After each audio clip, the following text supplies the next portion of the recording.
something that always kind of like goes on out there in the swim bait world, that, or just trophy bass fishing world, with big baits, not necessarily swim baits, but you know, big baits just in general. That's a broad term. Is guys that are thinking about landing a fish before they ever even get bit. It's kind of a concern about how they're going to land a fish. Whether it's these hooks are too weak, or I need bigger pound test because this 5-pound bass is going to break my 40-pound line.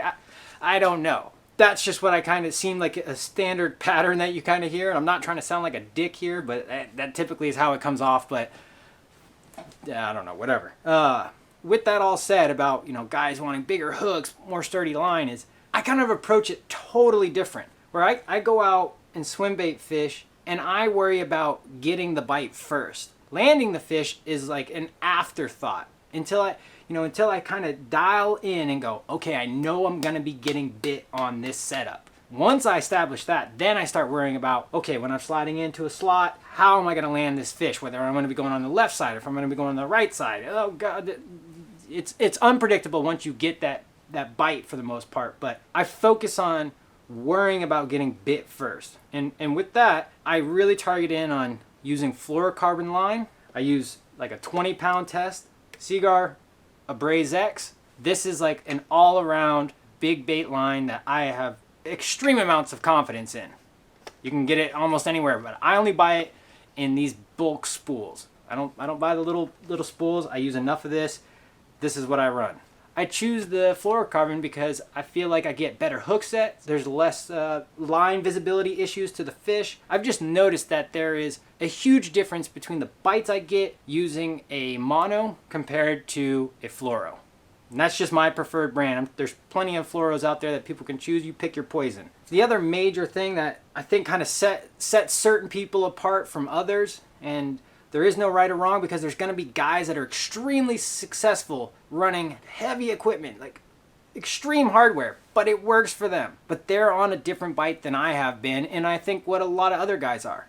So my approach to it is I try and downsize my hardware to upsize my bites. I don't know if that makes sense, but I typically switch out all of my hooks, my split rings, and if it's a hard bait, the snap I use is all really light in the grand scheme of things. A prime example is this bait I have right here. It's the Hinkle trout. It's a big bait. And I think the original hooks that come on it are maybe 2/0, 3/0. I don't know. They're big. And that's how most guys are going to fish it. They're extremely confident that way because they're not worrying about busting fish off or hooks bending out, any of that stuff.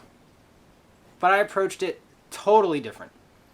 I switched all those hooks out to a size 1 on both the front and the back. And this bait, this specific bait, has caught a wide variety of fish. And I never worried about losing the fish because the hooks were too small.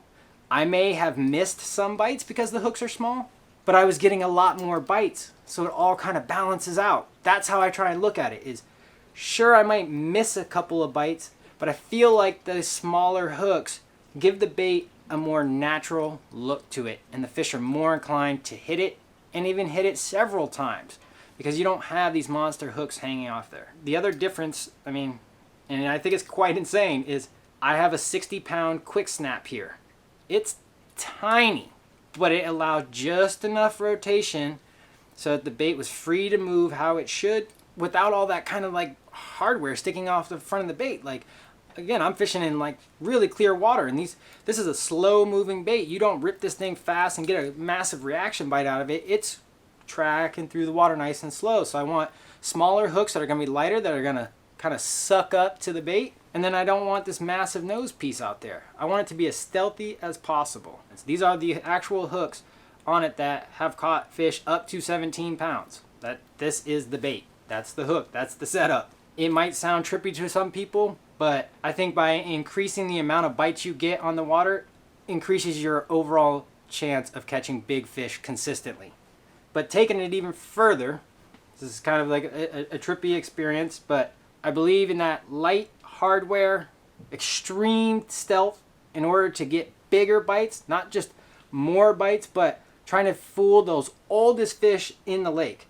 Those are the ones we're after. Those fish have seen tons and tons and tons of lures. So you got to do stuff that sets your bait apart from the rest.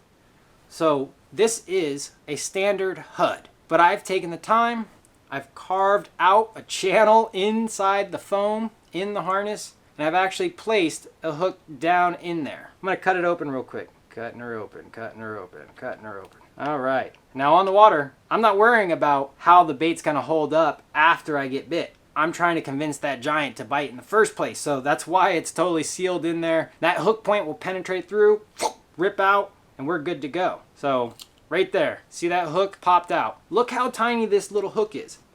I think this is might be a size 3/0 worm hook. And I've caught fish on this one single thing. And I feel like I got bigger and better bites because going through the water, those fish pull up to this and there's no cues that tell them, oh, I see hooks, I see any of that stuff. No, I'm giving them the credit that they can see the difference. They look, they do a quick inspection, they swoop around and thump, they hit it.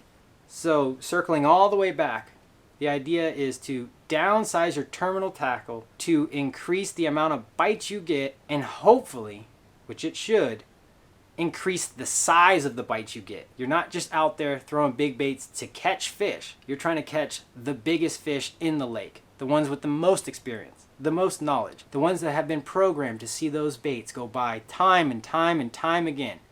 So what are you gonna do to make your bait look different from all the others?